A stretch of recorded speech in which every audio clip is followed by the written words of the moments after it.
Welcome to the History of the Batman with London, brought to you by Meltdown Comics and Collectibles in Hollywood, California.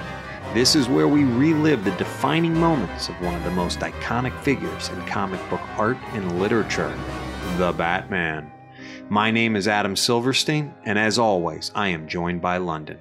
From the shadows, we're not sure if he will say anything. He sometimes just watches. We have Shadow Adam. History of the Batman with London is produced and engineered by Mason Booker. He's in the house. Meltdown also is our sponsor. We'd like to thank them, as always, for hosting this wonderful podcast.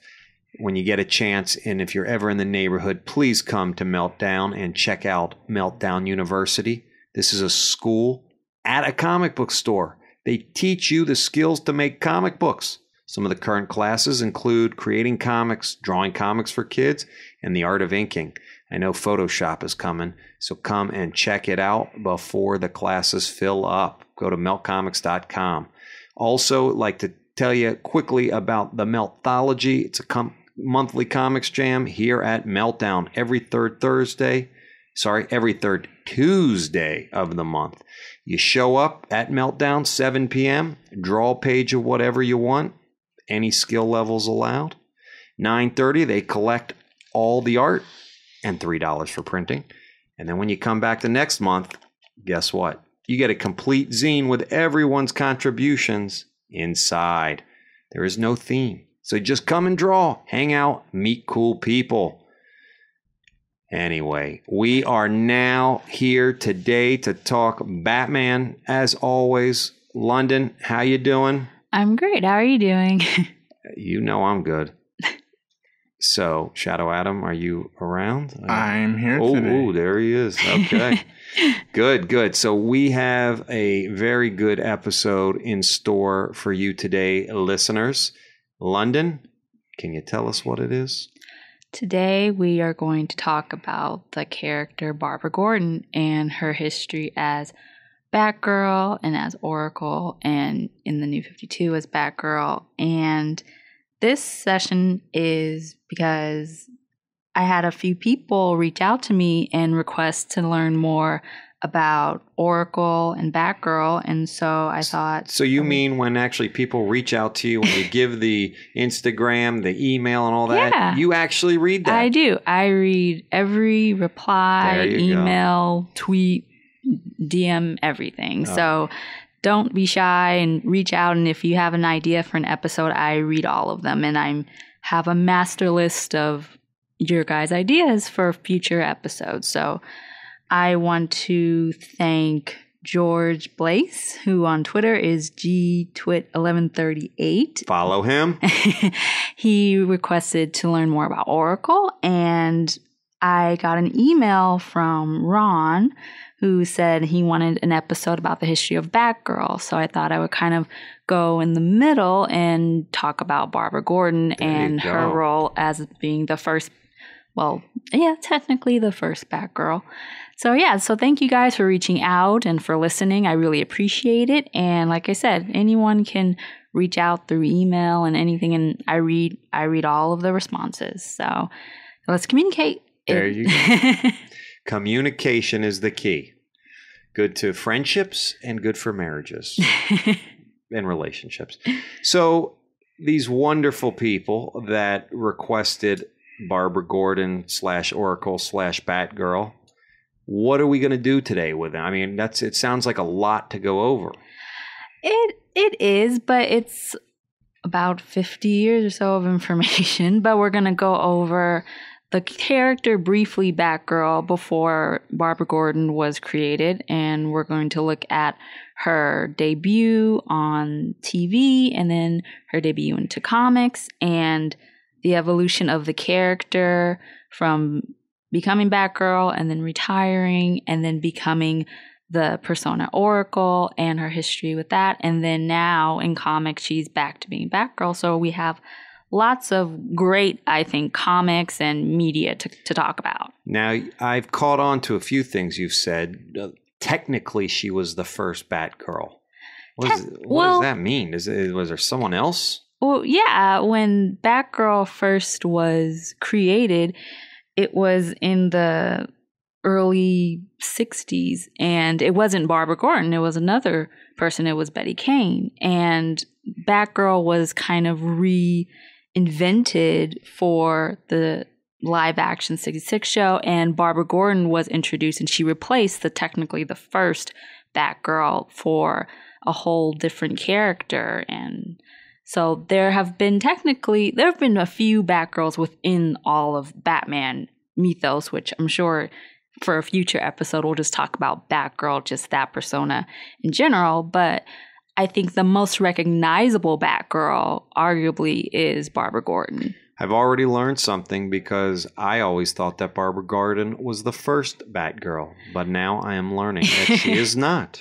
Yeah, for a lot of people, I think she is the only Batgirl, but that's always debatable. But there's definitely a lot of looking at the creators and what they wanted and the idea of Batgirl, which we'll get into, and what she represents. And I think that alone is important in understanding why she's such a popular character even today. And I have to say that when I was a little boy, this was my first crush. I know Mason likes the bad girls, but I like the redheaded Batgirl. I have a thing for Barbara Gordon, too. Okay, there you go. She was a redhead. Yeah. So, Barbara Gordon, let's, I guess, start at the beginning then. Well, like I said, in 1961, Batgirl debuted just the character herself, and that was in Batman 139, and she was Betty Kane. Now, Batgirl and also Batwoman, they were introduced around the same time because a lot of people kind of associated Batman and Robin in a kind of homosexual context, and after the Comics Code Authority came into play in 1954, the writers wanted to give Batman and Robin kind of female companions to trump the rumor of them having that kind of relationship. I've always felt that Batman and Robin didn't have that relationship, more of like a father-son dynamic. You explained that early on, right. And that made sense to me, which was that, hey, this is a ward relationship, an adopted kid almost. Right, exactly. And so that's how I've always seen it, but that wasn't the case. Didn't matter. People wouldn't read. Right. They just looked at pictures and said, oh, this is not good. So they came up with Batgirl and Batwoman? Right. And the way that we know Batgirl today, or any modern readers that didn't know that Betty Kane was Batgirl, it's not the same character. It's almost as if Betty Kane was Bruce's girlfriend, and she knows that he's Batman, and she wants to kind of dress up like Batman, but for a girl, and she has lipstick in her belt, and it's very girly. But it's very not the same as, oh, Batgirl is the female version of Batman and she's out fighting crime and all of that. It's more she's his girlfriend and she decides that she wants to dress up like Batman because she likes the style. It's still very, for that time, way more not on the same superhero level. And so they were in the comics for probably about a few years, and then sounds like she's an accessory, not a girl power movement. Right, exactly. It definitely. Would you like to be in the production meeting or the creative meeting behind that? We need a woman, and she needs to wear lipstick, and we need her to be such a woman that she does everything a woman would do. Stereotype her. It's very much so. And it's funny because later in the 60s, when we have the female empowerment movement, that those two don't correlate. And I think that's why when the new DC editor, Julius Schwartz, comes in the mid 60s, he decides, okay, we need to get rid of Batgirl and Batwoman because they don't represent what we think that female hero should be. Because at the time, you had a lot of female villains, or more popular Catwoman and Poison Ivy, and they were very seductive and didn't represent the female hero. It was always the villain. And so when you had Batgirl and Batwoman, in this sense, it wasn't the same. It's not the same. They were just their girlfriends, and they felt that going into the late 60s and trying to be more progressive, they decided to wipe out their characters within the continuity, and they wanted to revamp Batgirl. And that's when creator Carmine Infantino, he came in along with Schwartz, and they wanted to make a girl that, well, Infantino, he quotes that she is kind of like the Betty Kane Batgirl, is more like a pesky version of Robin. It's not even on a heroic level. It's just kind of like Shadow Adam said, like an accessory of sorts, not like part of the duo, not on the same level. And I think that's what they wanted to recreate Batgirl for. They wanted to make her a female hero. So you said Infantino had a quote or something? Yeah, that's what he kind of said, that this Batgirl, just in general, in a sense, doesn't represent the Batgirl that could be in comics and could at some point even have their own TV show or any other media. They wanted to just change Batgirl and make her into more than just what she was. What she was, exactly. They wanted her to kick some butt. Yeah. Not worry about chipping her nail. Right. Not worry about the lipstick or the compact or all of that other stuff that, like you said, it's all kind of within the stereotype. Yeah, so real quick. So the first Batgirl, or was it Batgirl or Batwoman? Well, there was a Batgirl and a Batwoman. Were any of them like making out with Bruce or Robin? Well, it wasn't really shown, but it was just kind of implied that they were, like I said, their girlfriends, because it was Betty Kane and Kathy Kane, and they were considered cousins. And so they were kind of with Bruce and Dick. And so, oh my God. Yeah, it's not at all even remotely the same as, like I said, the Batgirl that we read in right. comics today. So we should have a big thank you going out to Gardner Fox and Carmen Infantino, who said, we're done with that. Right. All right. So they come around, and you said it was, did you say 1967? Or when they... Oh, well, they debuted in like 61, and then they changed kind of in the mid-60s, because once the live action show started in 66 and it became so popular and all of the characters became household names, they wanted to reinvent Batgirl and get a bigger audience. And even this is still, I'm sure, accurate today. The audience for comic books are young males between the ages of 12 and 30, I guess. And so they wanted to reach a bigger audience, and they thought if they had a strong female hero that's alongside Batman and Robin, just as equals, that more, not just young girls, but just people in general would open up to the idea, because that's what, like I said, during the late 60s is the female empowerment movement, and they wanted to bring back Batgirl within the comics and on the TV show. So at first, she came in Detective Comics 359, and that's Batgirl Barbara Gordon.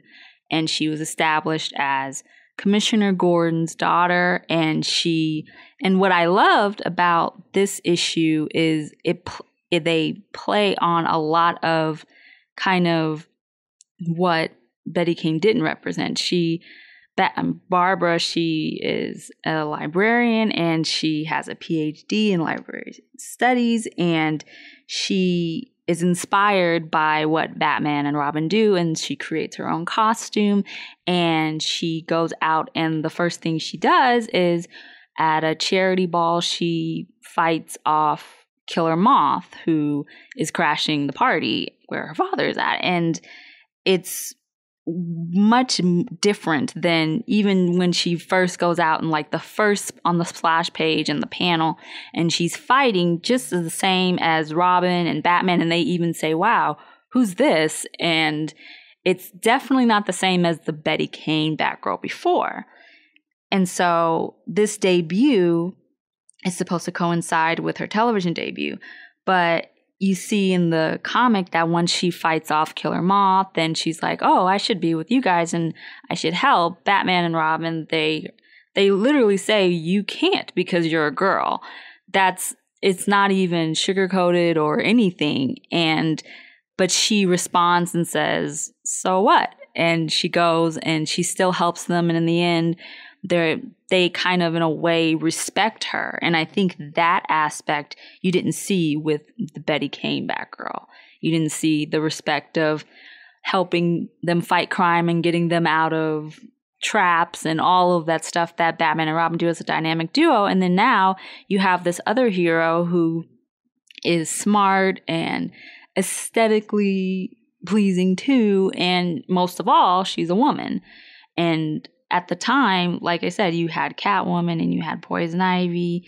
And then later in the early 70s, you'll get Talia al Ghul. And you have all of these, you have these characters, and they're strong characters, but in a totally different way. They're, like I said, that's more seductive and it's more playing on those aspects. But making Barbara Gordon, especially tied to Commissioner Gordon, who has played an active role since the debut of Batman Detective Comics 27, the fact that she automatically has a tie to the Batman family, even if initially Batman is kind of cautious because she's a woman and they say in the comics things like, oh, we don't have time to look out for a girl and we have to do this. And yet she says, no, just because I'm a woman doesn't mean I can't fight along with you guys. And she establishes herself already in the comics and she becomes this popular character. So Barbara Gordon, she got popular from the comics or from the 66 show? It's more at the same time, but the 66 show really made Barbara Gordon a really big deal for people who don't read the comics. Right. I guess what influenced what? Or was it a decision that happened at the same time? It was a decision that happened at the same time. It's just within 1967, the comic came out, and then just some months later, Barbara Gordon, who was portrayed by Yvonne Craig, debuted just months later in 67 in the third season, which ended up being the last season. Do you know if there was one versus the other? Was that a DC decision that said, look, we're going to change this character, we're going to do it in the comics, and we're going to do it in the television show? Or did they say, let's try it in the comic, and then we'll do it on the TV show, or vice versa? Or do you know? Well, I think the Schwartz, he wanted her to especially be in the TV show just because it was so popular. And they decided that if she's going to be in the TV show and we have this new Batgirl who they took out Betty Kane, they decided, well, let's put her in the comics. So they not only are reaching out to a bigger audience for the comics, which was kind of starting to dip in sales, but the 66 show definitely helped skyrocket Batman and people wanting to read more of the comics and watch the TV show. So it kind of was the TV show came first, and they wanted Batgirl on there because all of these other characters that they introduced from the comics to the show became so popular. Right. So you believe it was a company effort controlling the medium or the character in both mediums? Yes. Okay. Well, that makes sense because once you come out with a brand new version of Batgirl, you might as well do it in both comics and TV. Right. And both had great responses. And even though the 66 show ended after the third season, the episodes that had Yvonne Craig as Batgirl, she was an automatic sensation and people loved her. And she even had her own theme song, and she had all of her own She had her own theme song? Yeah. Was it a vocal song or was it instrumental? Vocal. Can you sing it? No, I Oh, you don't want to hear me sing. I don't want to hurt the listeners' ears. Maybe. I wonder if Mason could plug that in. I know, Mason. Can you do that? Awesome. All right. Yeah. Just give us a little taste. Where do you come from? Where do you go? What is your scene, baby? We just gotta know. That girl, that girl, that girl, that girl. Are you a chick who fell in from outer space? Or are you real with a tender, warm embrace? Yeah, whose baby are you? And just the fact that she had her own theme song. There isn't really a female character at the time that could even say anything like that. And so they would play this theme song in the 66 show? Yeah, when she's Barbara Gordon, she's a librarian, she's in her civilian wear, and then she goes into this secret part of her place, and she changes and gets on her motorbike, and then once she's riding through Gotham City, the motorbike was cool. Yeah, it was. It was awesome. And while she's riding in Gotham, they play the theme song, and it's awesome. And like I said, at the time, you didn't really have female characters that were strong enough where they had their own segments and theme songs, and she was a very vital character within this already popular show, and she stands the same with Batman and Robin, who at the time were becoming icons. Through a door as Barbara Gordon, and seconds later, making her startling reappearance as Batgirl, best-dressed crime fightress in America. Batgirl? Batgirl? Batgirl! Batgirl? Batgirl? Batgirl! Batgirl! Batgirl? Yes, Batgirl. So even though her role on TV is considered short, after that, Batgirl just became more popular than ever when the animated show started right after, and in the early 70s, Batgirl was there, and in the comics, it was the same. Her popularity grew, and she had more roles within Detective Comics and in Batman. And like we were talking about, she was made more for the live action TV show, and I really think that Yvonne Craig became a role model for a lot of young women or women who watch the show, because for years you just see characters like Superman and Batman, and you don't really have that female hero, and now you do, and she became an automatic role model. And we can't forget she played in Ryan Slave Girl at Star Trek. Yes, well, Shadow Adam can't forget that. But yeah, Yvonne Craig, she played a lot of other roles on TV, but I think stay focused, buddy.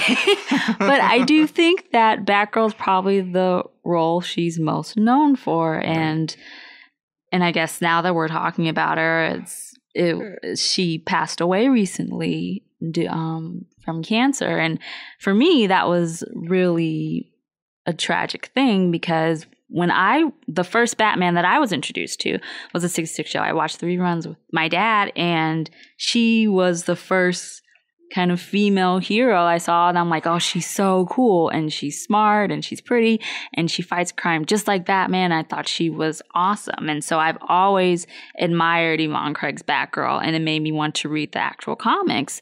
And so I know for a lot of people who grew up on the TV show or were introduced to this character because of Yvonne Craig's portrayal, that it's really sad to lose someone like that within this community. Yeah, she was had to be the first female superhero. Yeah, on TV or a big screen or anything. Yeah, so she played a really important role, and I think in just American comic books in general. And so even though the show was canceled in 1968, after that, Batgirl was still really popular in the comics, and she was a reoccurring character alongside Robin in Detective Comics about 384 to 404, like those issues kind of in the late 60s, 1969, 1970 in Detective Comics. She was in a lot of different stories. Real quick before we get there. So the 66 show, I think that most little boys remember that incredible costume that she had. Yes. And it's this purple, just shimmery, unbelievably attractive Right. costume. Was the purple the first time ever used as the color in that 66, or before that was it also purple? Because I noticed that the costume has changed over time. It's gone Right. back to the gray and blue or the black. Yeah, and the gray and blue is kind of what was introduced in the comics when the simultaneous release of Barbara Gordon's Batgirl came out. So the fact that in the show it's so, and it matches everything because in this era it's all pop art, so everything's bright. So it's the purple and from Yellow. her cowl, and then the yellow symbol and the yellow inside the cape. It's just all those colors. I think even right now her colors are purple and goldish yellow, but I think that's for a lot of people the costume that's most memorable, even though for most of the comics Batgirl's in that kind of gray and blue, and there's some accents of purple and there's some accents of gold. But yeah, it's that costume. It was perfect from her cowl to her boots. It's just Did you say boots? Yes. Okay. Her boots are awesome. But yeah, I think I like to see that Batgirl at cons. That's another. I really do. Yeah. No, that is a great one. Because you don't really see that Batgirl at Comic-Con. So when I do, I'm so excited. So have you ever thought about whether you could fight crime in heels? That has to be so difficult. But she pulled it off just flawlessly. Okay. Because if you were really thinking about becoming a vigilante, I have a hard time thinking that you would do it in heels. I mean, it seems like the new Batgirls have definitely got it right. You see boots. Right. She has laced up boots. But man, those heels, I just can't imagine doing much. And what's great about the costume, whether it's one color or the other, it's that it's still very feminine. She's still pretty, I guess. She doesn't look either mannish or anything. She's smart and she's pretty, and so her costume fits that, and she can still fight crime just as much as Batman. So I think just there was an appeal to her just in all corners of her character. I wonder, did the first Batgirl, the Kane version, wear heels? She did, but that one was way more, I'm just going to dress up like my boyfriend. Right, okay. So, because I wonder if she'd ever complained, like, my heel broke. I can't fight crime tonight. Right. And you kind of see that aspect even in Barbara Gordon's character. Like, there's one issue where her stockings run and she's like, and things like that. And so they still keep that feminine side, but but still. Or that sexist side, depending on who's writing it. Yeah, exactly. But you still have her as a strong character. Right. Everything had to evolve. I mean, you had to put her in there to let her stocking run, and then eventually you're like, okay, this is ridiculous. Right. But that was the time. Yep, that it's still, even though it was still progressive from Betty Kane to Barbara Gordon, you still kind of had to throw that in there, which for the time period, I understand. But it was very different because Barbara Gordon, she had a utility belt, kind of like Batman, whereas Betty Kane's belt, like I said, held her lipstick and her compact and all these things, whereas Barbara Gordon, if she had a compact, it was partially a weapon. Right. So it was way more, she really is fighting crime and she is this vigilante of sorts, and they made a female version of Batman. And that's what Gardner Fox and Carmine Infantino imagined for this new superhero, and she was really popular. And in one note in a Detective Comics, in the editor's note, they say that the type of, quote, hapless females, they're gone. So it kind of references Betty Kane, saying that she's more than just a girl, I suppose, within Batman or Bruce Wayne's life. She's a hero just as much as Batman is. And her popularity, she even got backstories within Detective Comics. So she had full stories that just were about her with her daily life and then helping Batman, or even on having her own cases. And at the time, we didn't really have a lot of female superheroes that had such a almost fan base. Did when Barbara Gordon came on the scene as Batgirl, and I'm sure you will tell us about why she did that, her motivations behind that. But was there a conflict between her and Kane? Hey, I'm now want to be the Batgirl, and you used to be, but you're worrying about your lipstick, so now I'm taking over the mantle. Was that anything that happened? I think that they tried to kind of take Betty Kane out of the continuity. They just basically eliminated her. Yeah, she just was kind of wiped out, and then they replaced her with Babs. So I don't think, and if there is, it's probably a one comic story, but I don't think that Betty Kane really comes back. And same thing with Batwoman too. Batwoman stays probably until the 1970s. She still is Batwoman, but she's not anyone's girlfriend. She just kind of appears from time to time in comics, and then eventually, I think in the mid 70s they kill her off. So what was Barbara Gordon's motivation? Well, in the comics. Well, in the comics, she was inspired by Batman, and she knew that her father, Commissioner Gordon, worked with Batman on cases, and so she was inspired by these guys, and so that's fine. But she made her character her own, and she made her own costume, and she at the time made her own weapons, and of course, eventually, when she really becomes part of the Batman family, as with everyone, all the Robins and everybody, they get their weapons from Batman because he's got money. Yeah, exactly. So, of course, that comes into play later. But initially, she had to make her own costume, her own weapon. She had her own bike, and she had her own way of getting everywhere. And she had to learn how to fight on her own. And she wasn't trained by Batman initially. But once she became more current within the comics, she automatically became part of the Batman family. She was even in the DC Comics Batman family publication, which only lasted for about a year, but she was considered a big part of Batman's mythos because fans requested her. And of course that made the audience grow and the demographic, and she sold comics, which of course for any company, that's what's important. But she also represented something that hadn't been in comics before, and that's a strong female good character, because there are many villains, but there weren't a lot of superheroes that were women. Yeah. So even before in pre-crisis, she was very important and became very popular. And she was still important even after Crisis on Infinite Earths in 85. And a lot of characters, including Betty Kane and Kathy Kane and those girlfriends, they were completely wiped out of continuity, which were a lot of characters like Batmite and Ace the Bat Hound and a lot of little minor Batman family people. They were out of continuity, but Batgirl remained. Barbara Gordon's Batgirl stayed. Ace the Bat Hound. Yes. Could you fill up an hour on him? I probably could. Oh my.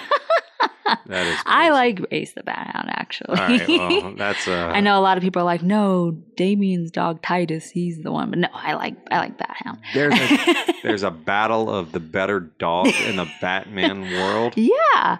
I could do an episode on the bat dogs and the pets. Bat animals. The bat animals. Wow.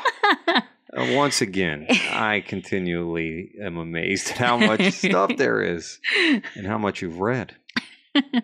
It's all fun, though. No, it is. I mean, I guess if you can find a good story about Ace the Bat Hound, it's probably worth reading. It is, especially if you like dogs, which I'm a huge dog lover, so it's fun. And I like Crypto and all those guys. All right. Anyway, I'm getting off track. Gotham dog catchers. Okay.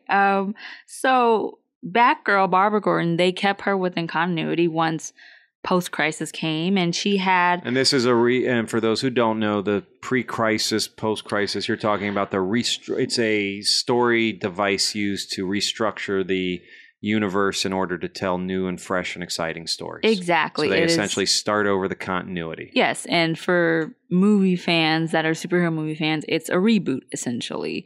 If you are a fan of if you watch like the Spider-Man movies, there's been like 2 or 3 reboots, or even Batman. It's the Nolan verse was a reboot of the Schumacher and Tim Burton, all that. So that's what comics, which was a reboot of the '66 show. Exactly. So they reboot the comic book world, the DC comic book world. Barbara Gordon stays as Batgirl. She stays Commissioner Gordon's daughter. Commissioner Gordon stays as a chief figurehead in the Gotham Police Department. And then she is inspired still, or does her origin story begin to change a little bit? Well, her origin is slightly different. It comes in Secret Origins Volume 2, number 20, and that's from November of 1987. And Barbara Kessel wrote it, and Rick Leonardi was the artist. And her background is a little different. She lost her mother and her father, one from an accident, another one from alcoholism, and then she moves to Gotham with her aunt and uncle, and her uncle is James Gordon, who is the commissioner. So in this continuity, and that's gone back and forth. Sometimes James is her father, and then in some comics he's just another relative. But all the same, she takes it upon herself once she sees Batman, and she's still inspired by him. She learns self-defense, and she still is the brilliant person that we were introduced to in the late 60s. She goes to, I think, Gotham State University, and she attains her PhD, and within the comics, she still remains Batgirl, and she still fights along with Batman, and even at some point, she, in a way, retires from being Batgirl, and that ties in, well, now people say that ties into what we're going to talk about next, but she was Batgirl from 87 to 88, so she was still really popular within that year, and then the same writer who wrote her new origin wrote her out as not being Batgirl anymore, and that was in the Batgirl special number 1, and that was from July of 1988. And she retires, and she hangs up her costume. Her cowl. Yeah, she hangs up her cowl. And a lot of people now think that this was written because of the one-shot graphic novel by Alan Moore, Batman the Killing Joke. And that came out in March of 1988. So it's all around the same time period, but the Batgirl special came out, and then the one-shot came out. And at the time, the Killing Joke, which was written by Alan Moore and the art was by Brian Boland, that was just a separate story. It wasn't part of the continuity. It was just a one-shot comic that didn't have any ties to what was going on in the regular time period of Batman, Robin, anybody. So this is a true graphic novel. Right. Out of continuity, and it completely affects what happens in the regular world of Batman. And which is normally never the case. Right. Usually if there's a one-shot or there's just a comic written, it doesn't have the effect that I think this has had. And still, today, I try to think of some one-shots that had the same effect for all of the characters surrounding it, and it's really hard to pinpoint one that had as big of a thing as this did. Oh, I can't wait to hear what happens. And this story and really it's, if you're a fan of the Joker, as I am, it is one of the best tellings of his origin. And what's interesting is that the Joker's origin, it's really unknown, and it changes all the time, and he's not a reliable source to anything about him, because I think he epitomizes chaos. So knowing where he came from or having a name or knowing anything about him would kind of take away from the character that he is. But in this story, we have the same origin of the Red Hood that we see from the 1950s. And that's the main plot of the story, retelling his origin and the relationship that Batman and Joker have, the kind of good versus evil. And that's a really good story if you want to look at the dynamic between the two, why one can't kill the other, why one needs the other, and that whole yin and yang dynamic. But what people remember this graphic novel most for is because the Joker goes to Commissioner Gordon's house and he rings the doorbell and Barbara opens up the door and Joker is there with his men and he shoots her, and that ends with her being paralyzed from the waist down. And in the comic, Joker doesn't know that the Commissioner Gordon's daughter is Batgirl or anything. She was the person that opened the door. And then he continues to torture her father by kidnapping him and stripping him down and showing him lewd and nude pictures of her injured. And it's a very graphic story. It's visually graphic and it has a lot of layers to it. And I think what is most striking is just the violence that happens to her, because you see a lot of times that superheroes get hurt or injured or tortured or something, but the fact that it was her, it was Barbara Gordon, it was Batgirl, it's a huge character. It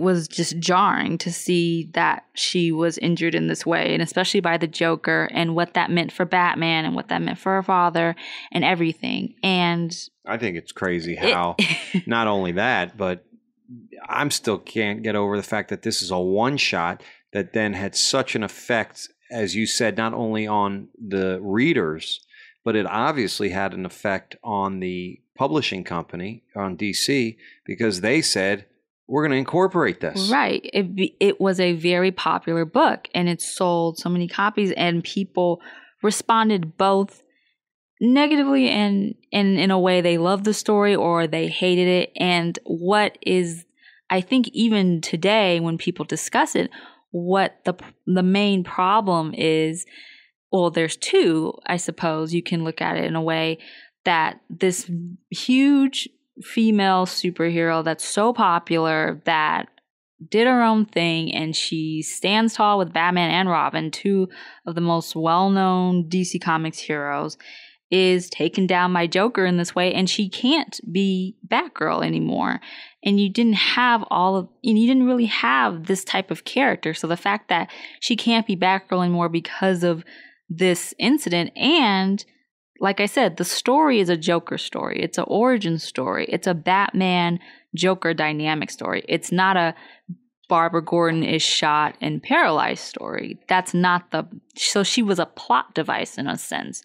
She was used to kind of keep the story going. And for a lot of people, that was a huge issue. Wow. It then propelled her to greatness, which you're about to talk about. Right. Sure. So once it was decided that the one shot was going to be within the continuity, within the stories, it affected Batman. And the same thing happened in the story later, Batman Death in the Family, when Jason Todd is killed by the Joker. He goes through this kind of depression within the comic books, and he goes through it with Commissioner Gordon, and you can see that in various issues. So it really affects the Batman family greatly, because now one of their family members is right. Injured forever, it seems. How long did it take Barbara Gordon then to stop feeling sorry for herself? And because I assume she had some demons she had to battle. Right. And you learn about those, I think, within the next decade. But it took only about a year's time in the real world, and probably the same amount of time in comics, because she we see her new persona, what's called Oracle, and that came out actually in the Suicide Squad. That came out in those publications. It wasn't even tied to Batman or Detective Comics, or she was for a moment in time separated from the Batman family altogether, because once the Joker shot her and she was paralyzed and she couldn't be Batgirl anymore, the writers that were doing Batgirl, they didn't really know what to do. They didn't know, okay, well, she's not Batgirl anymore, so we don't really know how to incorporate her within Batman crime detective stories, because she's not she doesn't have the costume and she can't fight anymore. And so that's when John Ostrander, he came and he said, I don't want her Barbara Gordon, because she is such a good character. She's a strong character. So he didn't want her to become obscure, to kind of go out of the way and to not be in comics anymore. So him and Kim Yale, they created a whole new persona where it was Barbara Gordon in a way tackling what has happened to her and how she can still fight for good, even though her whole life has changed. I think that's great. I mean, I guess as we continue to explore what Barbara ends up becoming, which is Oracle, and becomes a key cog in Batman's crime-fighting army. Right. I mean, because she's not only providing information to Batman, right, but she's providing it to everyone. I mean, do you know whether, because I guess if the political correct term is handicapped or disabled, right, there had to be a huge, outpouring of support for a disabled hero. Yes, and that is the big reason why Oracle stayed around for 25 years in comics. As Oracle, right. Which is interesting, because I know you're going to talk about later how ultimately she's back to Batgirl. Right. Well, I wonder if that same community that had seen Oracle as a champion was outraged that they got rid of her. Now she's okay, Yes, and I think that's why, and we've talked about it before, that's why the New 52 is a soft reboot, because they kept the Killing Joke, and then she was paralyzed for a period of time, but then she had surgery, and this is the whole thing, and she became Batgirl again. But yes, when Oracle first came, DC kept Oracle because there weren't any handicapped or disabled heroes, really. And once more Oracle stories within Suicide Squad, and then once she comes into the Batman family and becomes the intel for not only Batman but other DC heroes in the 90s and the 2000s, and she becomes part of other teams, she was a popular character, and that was a big deal for that community. And so definitely it was seen as a positive, even though the way it happened was tragic.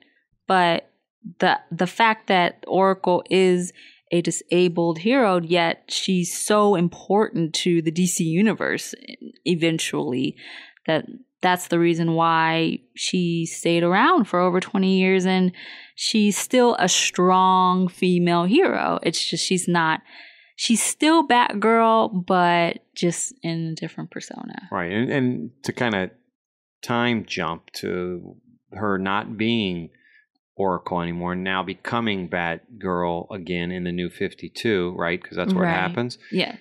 What was DC's response to the disabled community?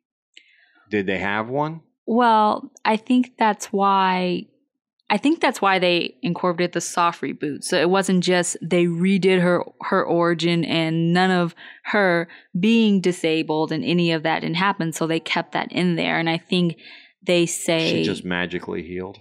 Well, in the comics, she goes under like an experimental procedure in a clinic in South Africa, and her father didn't want her to do it because he didn't know what would happen. But then it worked out, and she regained mobility, and so she became Batgirl again. And within the New 52, the time period between her being shot by Joker and her being disabled is a span of 3 years instead of before the New 52, it was for 2 decades. So they kept the elements, I think, that people still wanted to see. They wanted to see that she was Oracle, that she was disabled for a period of time, and they kept that. So I think they kind of put out a statement where they said they respect both of her characters. They respect Batgirl, they respect Oracle, and it isn't just to throw Oracle away after 25 years because they didn't think she was a popular character. It's just, I think, just the change and the reboot and everything.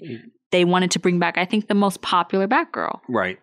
But it's Barbara Gordon, because even though Cassandra Cain was Batgirl and Stephanie Brown and all that, and as Oracle, she mentors them. I think for everybody, if you say who's Batgirl, it's Barbara Gordon. And you see that in other media.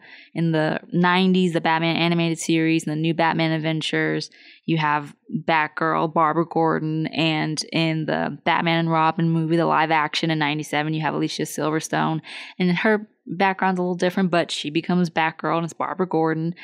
And Batgirl is such a now popular character. When they had to bring her back for New 52, I know it's because, well, Barbara Gordon's the Batgirl. Right. So, sorry to get all up in the new Batgirl stories, but what about Oracle then? Let me take you back a little bit. Yeah. So, how'd she come to prominence? Well, first, and it was about a year after The Killing Joke was released. And like I said, it was The Killing Joke, and then Barbara Kessel's Batgirl Special #1 came out, and Batgirl's retired. She actually works for Amanda Waller, who is the head of Task Force X, which is the Suicide Squad. So I know a lot of people, even if you haven't read the comics, you know the movie's coming out next year. So you could put it in that context, I suppose. And she becomes the computer hacker intel for the Suicide Squad. And that lasts from 89 to 1990. And what's interesting is that you know the character Oracle, she was introduced in Suicide Squad #23, but you don't know that it's Barbara Gordon.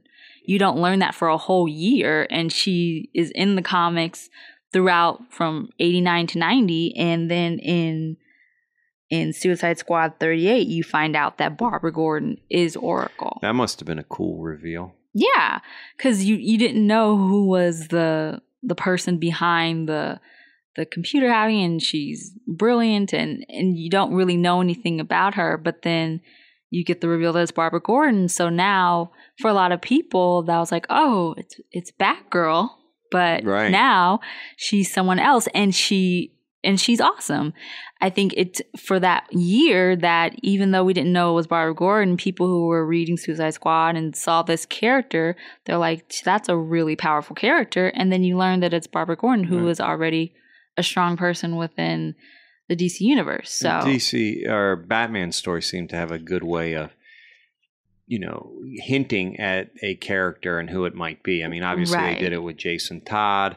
They did it with Hush. They've done it with so many characters, and it's cool that they did it with Barbara Gordon. Yeah, and what's interesting is that in her first few years as Oracle, Barbara Gordon, she wasn't tied to the Batman family in terms of the superhero family. She wasn't, because once she wasn't Batgirl anymore, they kind of cut that tie, and it wasn't until 1992 in Sword of Azrael #1 that she comes back in the Batman family, because Batman asks her to be his intel within a crime he's investigating. And so with that, Dennis O'Neil and Joe Quesada, they bring her back into the Batman family, but not as Batgirl, as Oracle. And from there, within the 90s, she gets her own small arcs and series, and you learn more about Oracle. And she still works for Suicide Squad probably for the next few years. And then you get an origin story in the Batman Chronicles #5 from 1996. And it kind of goes more into, like you were saying, how she overcomes this tragedy that's happened to her, because it goes to when Joker shot her, and then she goes into this really great depression, and it's really hard to pull herself out of it, and she doesn't know what she's going to do because she's been Batgirl all this time. But then she discovers that she can still fight crime in Gotham without the use of her legs. And so she trains herself in information sciences, and she is still a computer hacker. And in this story, she has like a photographic memory, and she slowly builds to becoming the Oracle that we know. And this story gives why she picked the name Oracle. She has a dream, and in the dream she's Batgirl, but then she is in Delphi in Greece, and she is approached by the god Oracle, and so the Oracle tells her that just because this tragedy happened to you and everything that's led up to this point you're ready for, and this is why you're the person you are. And it's more of, you were Batgirl and you can't be Batgirl anymore, but that doesn't mean you have to stop doing the good that you've done. And so that's why she calls herself Oracle, because of a kind of premonition, a dream that she's had. And once that origin came out, there was a one shot that was called Black Canary Oracle Birds of Prey, and that was by Chuck Dixon, and that came out in 96.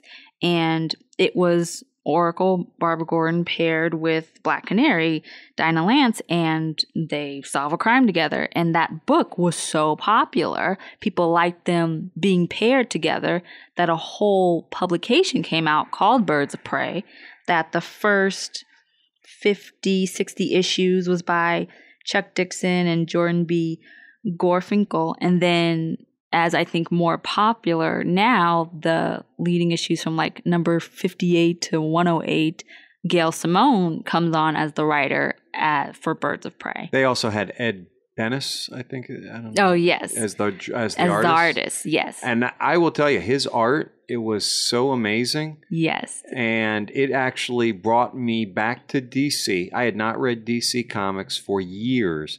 And when he started drawing, that's when I pick up all my Marvels and whatnot. And then I started reading, these Birds of Prey books. And I was like, wow, Gail Simone's killing it. Right. His art is killing it.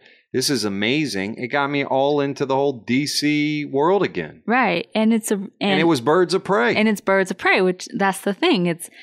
And they rotated characters and things like that, but the main characters, Barbara Gordon as Oracle, she's now on her own team where she's kind of the leader, head. Right. She's the leader. And even in other volumes of Birds of Prey, she's still the leader, even within the 2000s. And yeah, it's her and it's Black Canary, and Huntress comes in, and Babs and Black Canary, they have a really strong bond and relationship. And even though kind of Huntress is a loner of sorts, they all kind of become this really strong fighting team, and it's all comprised of women, which is great. And it still shows that Barbara Gordon as Oracle is still very popular, and I think that's one of the reasons why they still kept her as Oracle, because even in like 2003, they did another origin story. I think it's a Chuck Dixon and Scott Beatty origin story, Batgirl Year One, which there was Batgirl Year One and Robin Year One. And they still talked about how she became Batgirl, but they didn't replace that and make her Batgirl again.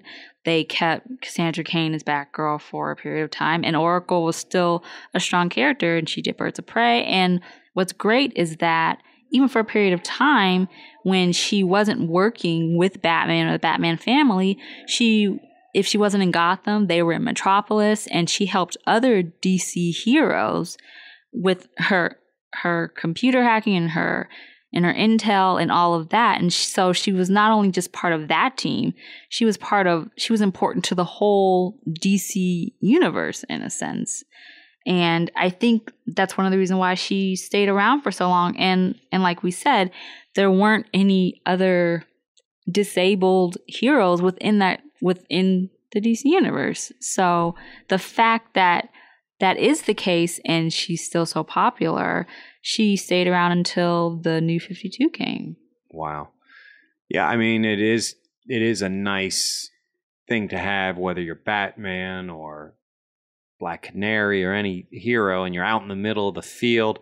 You need some kind of information to solve the crime or to get the next clue or to which road are they coming down so I can go the other way type thing, or how can I cut them off at the pass? Oh, just patch into Oracle. Right, exactly. And what's great is that, I mean, they tried, but there was the really short-lived Birds of Prey live action TV series. It only lasted for 13 episodes, but Barbara Gordon was Oracle. And the first episode, they gave the origin of Joker shooting and paralyzing her. So they still kept the Killing Joke background and everything. And I'm not really sure if this same storyline was here today. I don't know if it would do well, or I'm not really sure why. Which one? Birds of Prey. Oh. If they, for some reason, decided, well, let's try that today on TV, or I don't think they would do that in a movie, but I think if they tried on TV, it might have done better, but I'm not sure. But the first episode had tons of ratings, and then it just kind of sank, and so they didn't renew it for a second season. But the fact that the Birds of Prey was so popular that it got a TV show, that just shows that all of those characters were so strong and that they were that popular. And I mean, not every publication gets a TV show or a movie or anything. So I think that just by itself shows how readers responded to it. And I think you still see Oracle even outside of comics. Within the Batman video game series, the Arkham City and the Arkham Knight, she is Batman's intel, and it's Oracle, and she has the relationship with Commissioner Gordon being her father and everything, but she's a really important part of the Batman family there too. Even with the New 52 and she's Batgirl, they still kept her as Oracle within the game. When she was Oracle at the peak of her Oracle powers, did her father know she was Oracle? Yes, I know there's an issue where he finds out that she's Oracle. And I think that, and it changes, like there's some where in different issues when she was Batgirl that he found out she was Batgirl, or there's an issue where he finds he's known all along and she discovers that he knows. And he's always been supportive, and I think that's kind of important, that no matter in whatever comic it is and he finds out or she finds out, it's always very supportive of what she's doing, whether she's Batgirl or she's Oracle. And there's always this kind of like caution about it, though, especially when she's Oracle, because something really tragic happened to her. And even Batman and Robin, and even when Robin becomes Nightwing, and then it's Red Robin and all of the Batman family, they're very cautious of her being out in the field or her being Oracle. And that you kind of see that in the New 52 Batgirl, where she's Batgirl again, but they're all really worried about her being injured again, right. And that offends her. Did Commissioner Gordon ever tell her when he found out she was Oracle to help the police department with information? Because she is providing top-notch intelligence, right? There's to Superman, Batman, all of them. I mean, I don't know about Superman.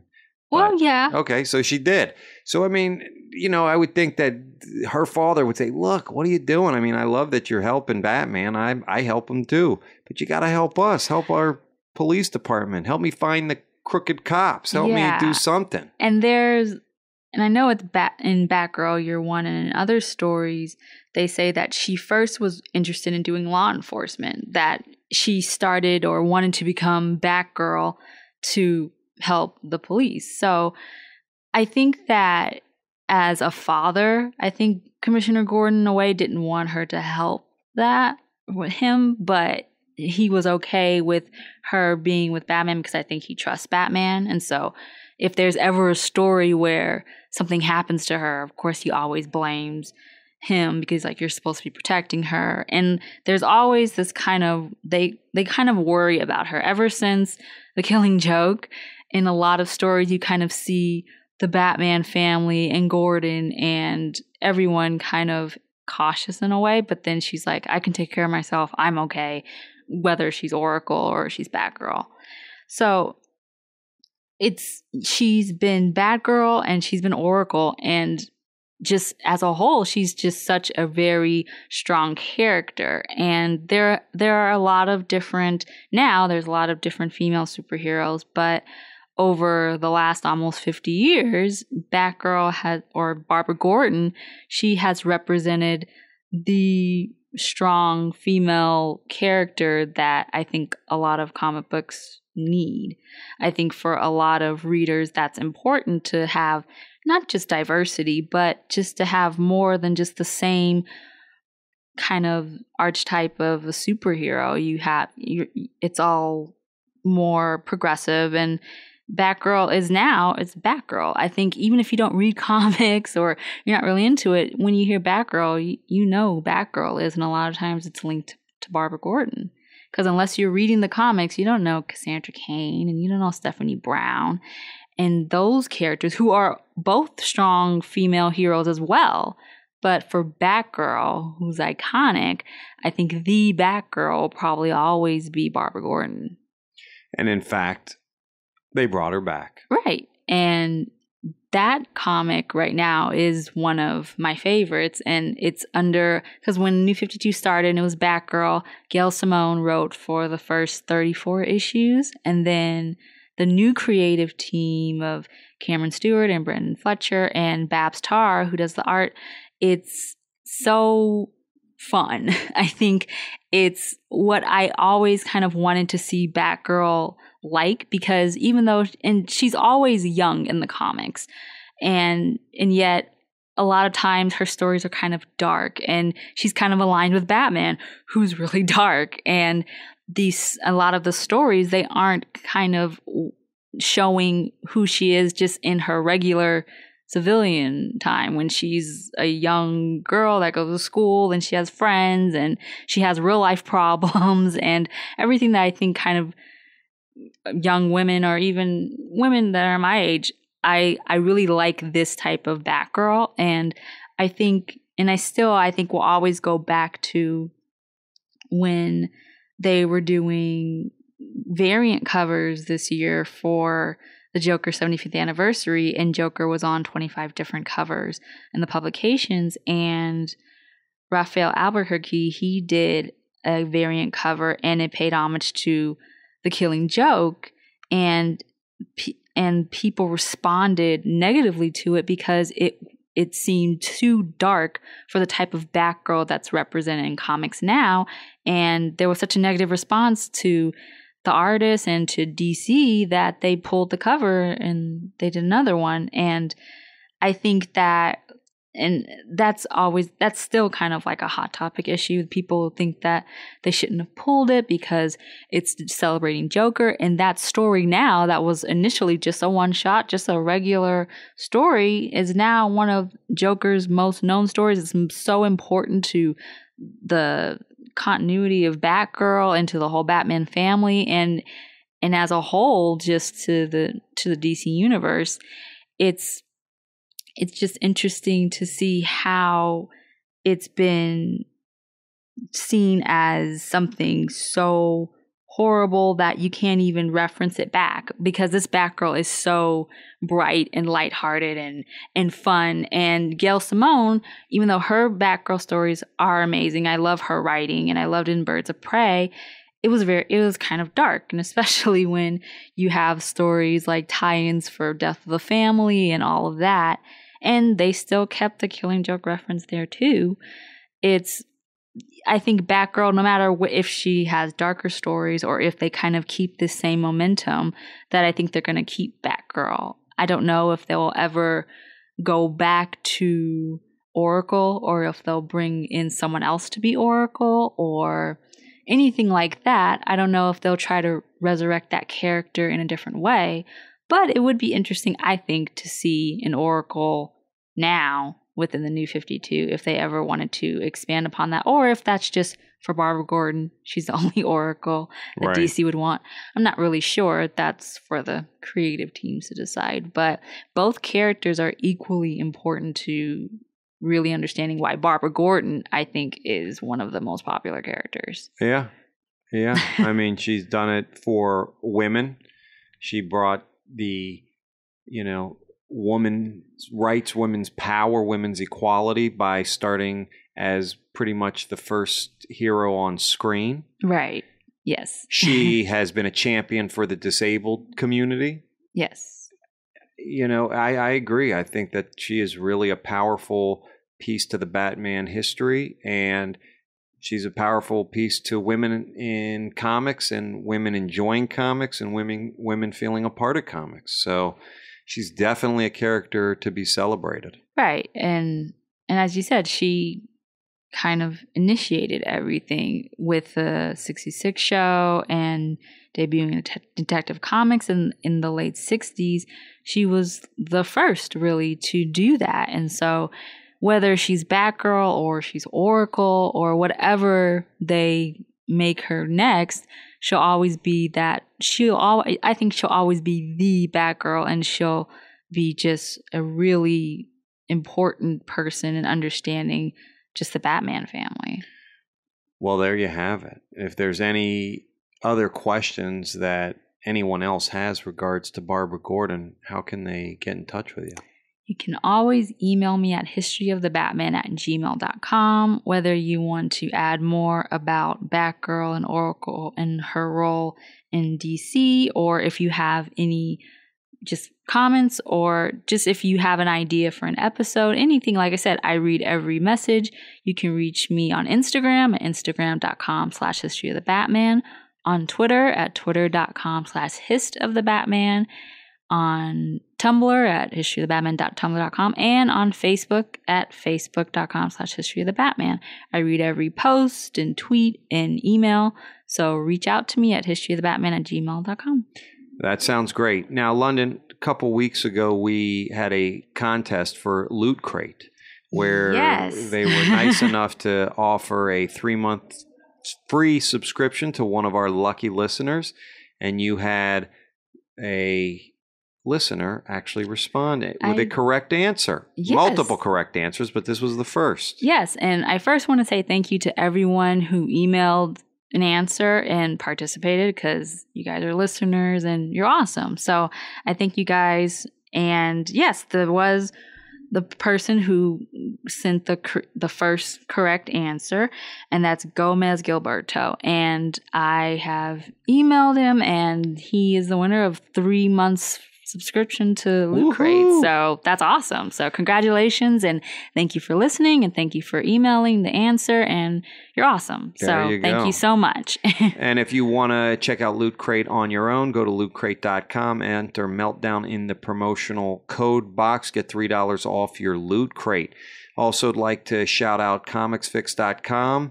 If you like to binge read comics and you're having trouble tracking down all the back issues, the answer is Comics Fix. It's a monthly digital subscription service where you pay a monthly fee and read as much as your heart desires. Go to comicsfix.com and check it out. The first month is free. Also, be sure to check out Meltdown's other fine programming. We've got the Disney Click, where, hey, you want to talk Disney? They're talking it. And that includes now Marvel, Star Wars, the parks, everything. Pixar, doesn't matter. They'll talk about it. We got Meltcast 3.0. That's where Meltdown employees talk new comics, get into other shenanigans, and they've got new things happening over there, which is very exciting. And I think, Londyn, you might actually be a guest over there pretty soon. I know. There you go. And we've got Digital Lizards of Doom on YouTube. That Meltdown's very own YouTube show where Gabe and Dan explore all aspects of pop culture. Also, Londyn, you will be at a convention for your first panel. I know. It's so exciting. I'm going to be at this year's Kamikaze Expo. And the panel should be really interesting. It's going to be kind of a debate of what is the best, which is the best Batman. So me and 7 other Batman enthusiasts are going to have one particular Batman. It's going to be not just comics, but from all different mediums, from TV to film to video games and all that. And we're going to discuss and say why our Batman is the definitive Batman. There and you so go. It'll be really fun, and I'm excited to just talk about Batman some more. So I'll have more information as it comes, but if you are going to Kamikaze, that would be really cool if you come to the panel and to cheer me on. There you go. And it's not just Kamikaze, it's Stan Lee's Kamikaze. Yes. Downtown Major. Los Angeles, the convention center runs from October 30th to November 1st. Halloween. 2015. They've got some really great things going this year. I know they're going to have the Cosplay National Championships this year. Awesome. So it should be absolutely bonkers. So thank you very much for listening to the History of the Batman with London, presented by Meltdown Comics. This is Adam Silverstein. Again, we've been produced and engineered by Mason Booker. Shadow Adam was here for a brief moment. London, thank you very much. Yeah, thank you. All right, we'll see you next week. And as always, Peace, love, and Batman.